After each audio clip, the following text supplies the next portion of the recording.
পশ্চিমবঙ্গের বীরভূম জেলায় এক ছোট্ট গ্রাম ছিল, যার নাম পাথরঘাটা।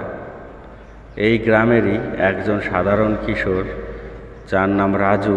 সে বয়সে মাত্র 15 বছরের ছিল, কিন্তু তার ভক্তি ছিল অসীম শিব ঠাকুরের প্রতি।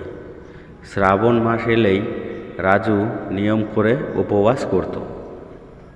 ভোরে উঠে নদীতে স্নান করে শিব মন্দিরে জল ঢালত এই রাজু, আর ওম নমঃ শিবায় জপ করত 1000 বার প্রত্যেক দিন।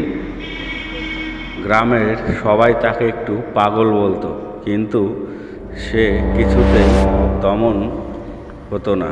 এক বছর শ্রাবণ মাসে ভয়ঙ্কর খরা পড়ে যায়। মাঠে ফাটল ধরেছে, জলের কষ্টে গরু ছাগলের খুব অসুবিধে হচ্ছে। গ্রামের সবাই বলছে এবার সব শেষ, কিন্তু রাজু শুধু বলল, শিব ঠাকুর যখন আছে তখন আর কোনো ভয় নেই আমাদের। তারপর একদিন ভোরবেলায় রাজু একা একা পায়ে হেঁটে 12 কিলোমিটার দূরে গঙ্গা নদী থেকে গঙ্গা জল সংগ্রহ করে মাথায় করে জল নিয়ে এসে গ্রামের সেই পুরনো মন্দিরে সেই জলটি ঢেলে দেয়। তারপর ধ্যানমগ্ন হয়ে প্রার্থনা করতে থাকে শিবের কাছে, যাতে এই গ্রামের যত ধরনের সমস্যা আছে সেগুলো থেকে সব যেন মুক্তি হয়ে যায়। সন্ধ্যার দিকে মেঘে ঢেকে গেল আকাশ, বাজ পড়তে লাগলো, শুরু হলো মুষলধারে বৃষ্টি।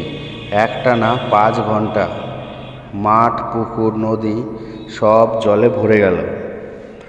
এই থেকে গ্রামের মানুষ সবাই ছুটে এলো সেই রাজুর কাছে। কেউ কেউ বলে উঠল, এটা কি করে সম্ভব? তখন রাজু বলল, ভগবান কোনোদিনই কারো সমস্যা বেশি দিন রাখে না। সে সমস্যা নিজের করে খুব তাড়াতাড়ি সেটাকে নিবারণ করার। এ থেকে বোঝা যায় শ্রাবণ মাস কতটা গুরুত্বপূর্ণ হিন্দু ধর্মের কাছে, হিন্দু শাস্ত্রের কাছে।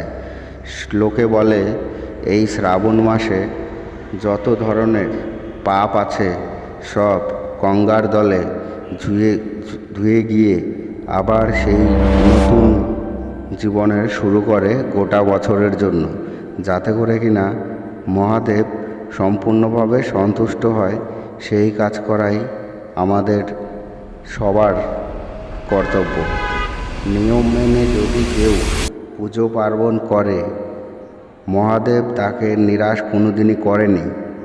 আর আমার মনে হয়, আমার নিজের ব্যক্তিগত হিসাবে আমার যেইটুকু মনে হয়, বাবা মহাদেব শ্রাবণ মাস ঠিকঠাকভাবে যদি কেউ নিয়ম মেনে নিরামিষ খেয়ে ভগবানের কাছে যেটা আশা করবে, পুরোপুরি না হলেও ভগবান তাকে